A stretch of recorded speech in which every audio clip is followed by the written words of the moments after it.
Hey guys, coming to you here with a little shop update and just showing some machines. And what you're seeing here is a recent purchase that I made on a larger forklift, a Hyster, and we'll show it in action as we go.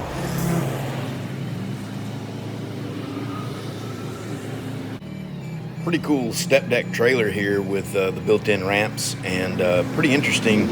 I'm not sure why, but the pins that lock the ramps into the top of the deck got very severely bent during this unload, and the guy could not get the pins out.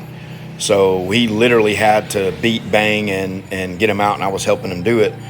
And I'll show some pictures at the end here, but the eyes that hold the pins into the deck got broken off, and the pins, got bent. So I helped him straighten the pins out in the shop, and then re-TIG welded on the eyes. And you see now, after I got that done, pretty straight. I mean, they're not perfectly straight now, but you see the weld right there. That one was almost off, and then the one on that side was completely off. So I used a little HTP and TIG welded it up there. And you can see the guy pulling out. And yeah.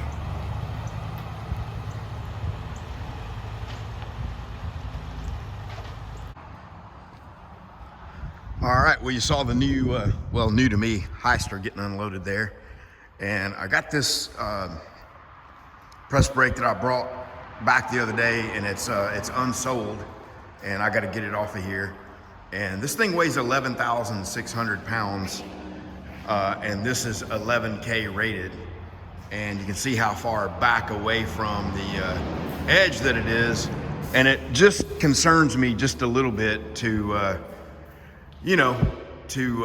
take a chance on that. So that's why I got the Hyster, because I have another one coming that's even bigger, and we're gonna unload it as well. It'll be on this trailer right here. I gotta go get it tomorrow.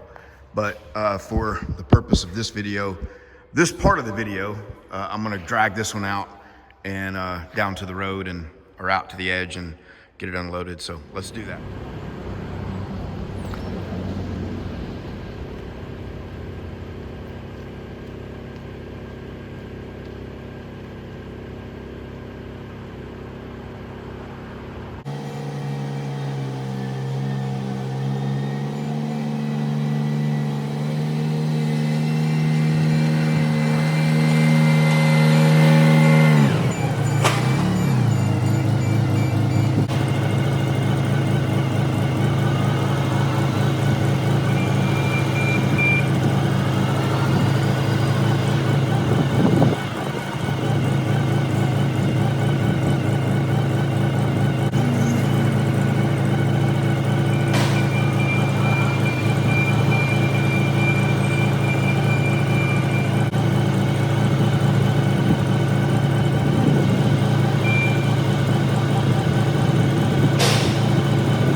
I really like using that forklift to move my trailers around and get things into place.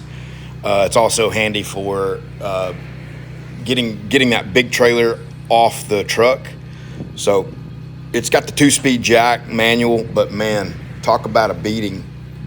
It takes forever to jack it up. And with this, I can just quickly lift it up off of there, pull the truck out from under it, and then use the forklift to move the trailer into final position. A little bit lazy, but hey, it works out good.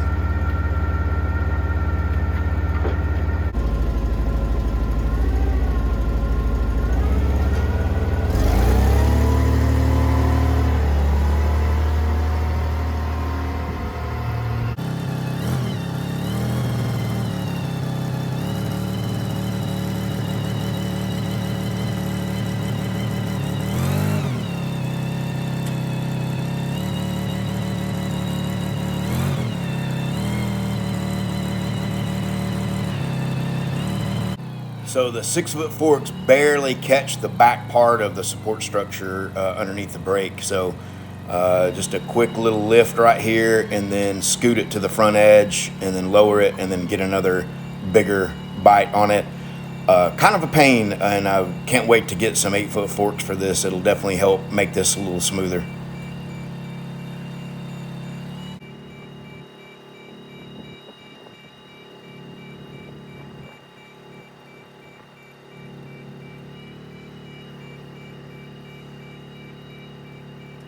I cut a lot of it out of the video, but many times you'll see me hop off and walk around it, take a look. I was pretty nervous, pretty anxious about this new forklift, first time lifting one, this big, and you just don't know what to expect and getting the feel of the machine and whatnot. But it all worked out good, got it off there, no problem. And I think I mentioned it later in the video, but I did not check the tire pressure on the tires. They all looked fully inflated, supporting a 40,000 pound forklift. So, but when I started to lift up on that thing, I could feel them squatting a little bit. And later when I checked the pressure, they were 50, 60 PSI in them, and they need to be closer to 120, 130. So got that taken care of after the fact, unfortunately.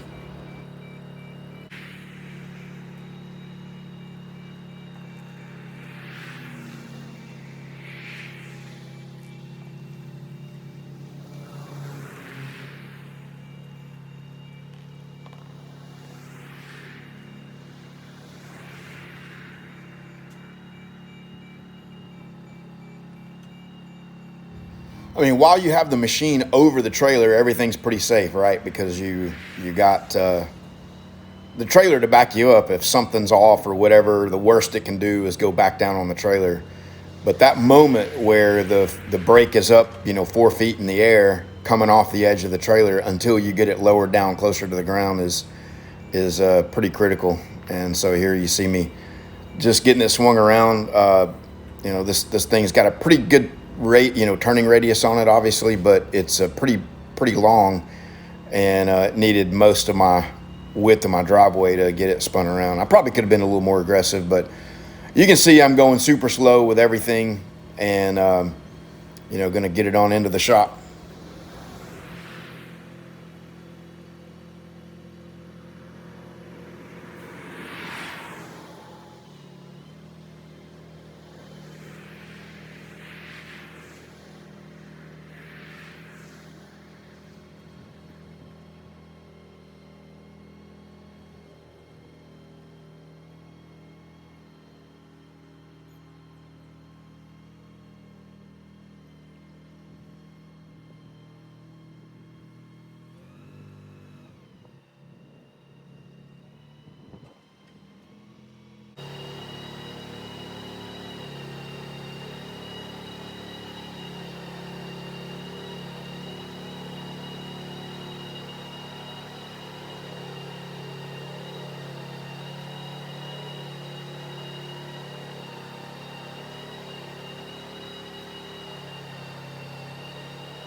All right, guys, well, you saw that one getting unloaded, and then after that I went and got 2 more and got those unloaded with the new forklift, or old forklift. And I still gotta unload the top covers and some tooling, and then I got stuff in the back of my truck. This 48 footer, I had it almost fully loaded down with brakes, but yeah, there's the old girl, 20,000 pound rated. She's a honey, LPG. Got a couple problems though. Now, when I was looking at forklifts, I want to be honest. I have to zoom out to get this whole thing in the picture, and they consider this to be a space saver version of it. So check out that cylinder, man. So I was looking at forklifts, and you know, I don't really need something like this every day. I need it, you know, a couple times a month to load these bigger machines. And this is actually my first time getting one of the 8-foot wide brakes here. I've sold some, but always they're already sold by the time they get here, and I just hot shot them straight out and never actually have them here at the shop. So anyway, some things about this, it cranks and runs like a dream. So we've had this off, so it ain't gonna fire right up, but we'll cold start it and show you that.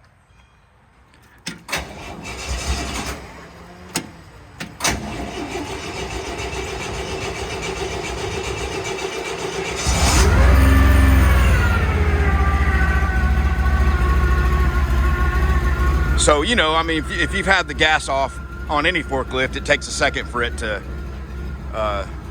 fire up. So let's, it's got a little bit of a rough idle, so may need a little tune-up, you know, kind of thing.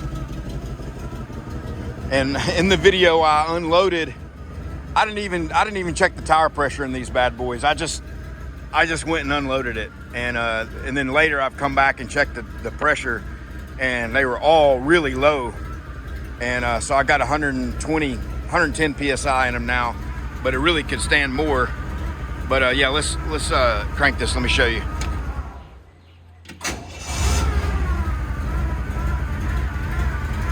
Cranks good, runs good. Pretty neat that the tilt cylinders are in the back, and they've got this sort of cantilevered arm that rotates, so the whole canopy, you know, is a part of the tilt system. So it's pretty cool.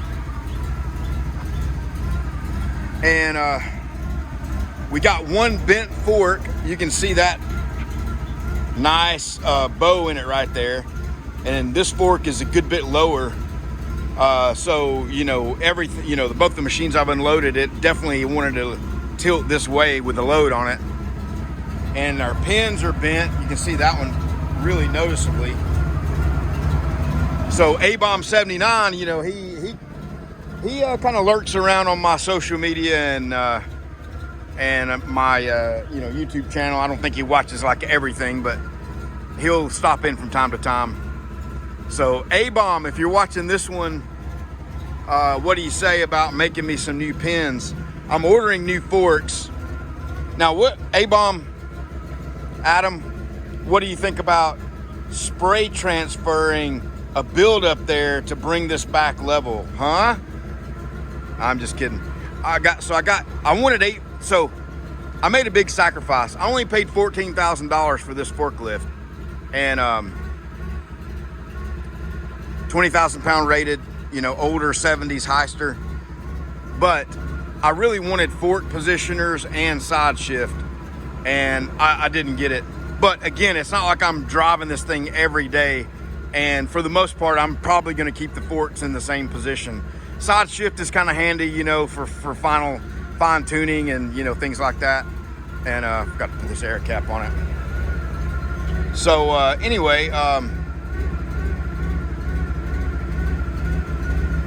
let's turn this off.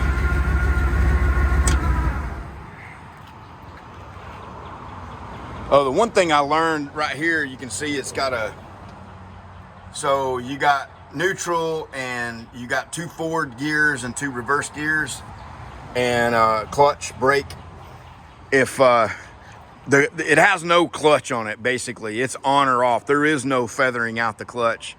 And if you have it in first gear and you try to feather the clutch, it lurches every time. But if you have it in high gear, you can really feather that clutch out pretty easily and get it not to lurch. I mean, kind of a little bit of a tricky thing when you got a big load on there coming off with it, and you got a fork that's bent and the load's 12,000 pounds on there, and it's trying to lurch on you. This thing right here is a Ferrari. I mean, a smooth, like, you have super fine control over everything. It's got fork positioners on it, and it's got the little joystick, very, very fine controls. It's got 2 foot pedals, so hydrostat style, so you got left and right feet on the pedals at all times for forward and reverse. I mean, and when you stop, the brake is on. If it's a dream compared to that. But for $14,000, man, I mean, I'm ecstatic with it. So A-Bomb, make me some pins, and I got forks, 8-foot forks that are going to be built for it, and a place down in Houston that builds and sells forks and so forth. But anyway, here's a look at these brakes. If you're someone interested in a brake, guys always message me, hey, what do you have in stock? Well, I got these 2. This one is going to Chris Delgado up in Colorado, and so this one is sold. This was custom order for him with the upgraded laser protection system, and this is a full CNC servo brake. This one, these are NC brakes. So that gets, that comes up a lot in videos. By the way, if you're one of my other customers, I've got gooseneck tooling in stock for the 5-foot machine. So if you need gooseneck tooling, you're looking at like $1,100 to get one of those shipped out to you. So let's see if we have enough light in here to show this. So if you look up in here, we got 1 cylinder right there with a valve block and servo, and then you see nothing in between, and then the other cylinder up there with a valve block and its own servo. And that gives you individual control of the ram cylinders in the software. It's controlling each cylinder separately, and you can really fine tune your left to right bend to produce an equal bend. This style machine is considered to be a torsion bar or NC brake, and if you look in here, you see this huge bar, and that bar is connected to the ram plate. And you do have 2 cylinders, but only 1 valve block and 1 servo. So right here, right there is the servo and a belt connecting to a rod, and that rod is going to the gear system on the other cylinder over there. So that's how it's kept in sync. So these 2 bad boys are in stock, ready to ship. I got financing on these, $640 a month with 20% down. I don't want to sound like a used car salesman. I'm just getting the information out there, okay? So $640 a month if you have 20% down. $39,800 is the price, and LTL shipping, I'm sorry, not LTL, but hot shot shipping is going to be somewhere around $1,500 to $2,500 depending on where you are. I got more 5-footers on the way as well, and more of these, but I rarely can get them here. Usually by the time they get here, they're already sold. So, but I'm hoping to get, have more in stock. I mean, look at all this room. We could fill up half of this shop with those. Anyway, so the new forklift does have a leak of some kind. I've not investigated it, but there's one spot where it was, and then it was, the other day I had it over here, backed in here, and you can see the little spot right there for it. But all right, guys, that's gonna wrap up this video. If you want one of these press brakes, send me an email to the address on the screen, and then at the end here, I'm gonna show you these press brakes in action and bending stuff and all that. So check it out. Yeah, so you can also see at one point this thing has had a repair, and it looks like they did a decent job on, you know, at least beveling out the weld, and you can see the big heat affected zone there, which, you know, hopefully is an indication that it's pretty hot. And don't know about those beads though. They look pretty good, but hopefully they're stacked in there tight, everything's penetrated good. I don't know about this on top, you know, it looks a little cold in there. But the one thing, you know, that I was possibly thinking about, like I said, I'm gonna not move these forks around too much. They're mostly gonna stay in the same position. Is while I have the pins and the forks off, I could come in and add another block like this one that's floating in here, and you know, maybe drill holes through this so that you could bolt into this block, maybe at some different positions, and you know, so that wherever the fork is, you know, you can move the block and have some support there, so it's not spanning that entire width. That to me looks like a long span, you know, thinking about these forks and 20,000 pounds being put on it, but maybe that's how, you know, it was designed that way. So I don't know, let me know what you think. So this is pretty cool. You might have seen in the background shots of the rest of this video, the shipping container sitting there. And I went down to Houston and got this just a little while back. It's a 40-foot high cube. The price in my area, even though we have a port, you know, 2 hours away from me, is still pretty expensive compared to some parts of the country.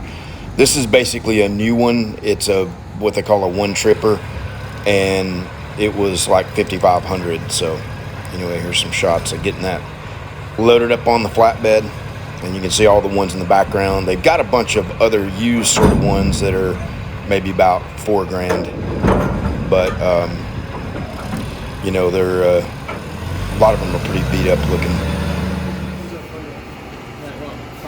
Yeah, you can just lay that back on there. Yeah, there you go. Just flip up your. All these settings are good stuff? Yeah, just go ahead and put 90 in there. We'll make a 90 bend on that. Just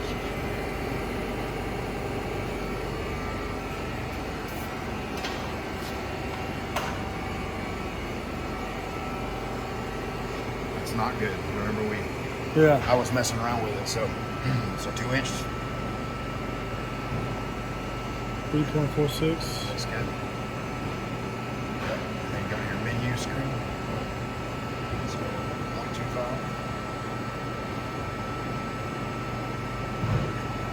3 inches wide. You got a dwell time of 2 seconds. Cool. That's good. That's your start.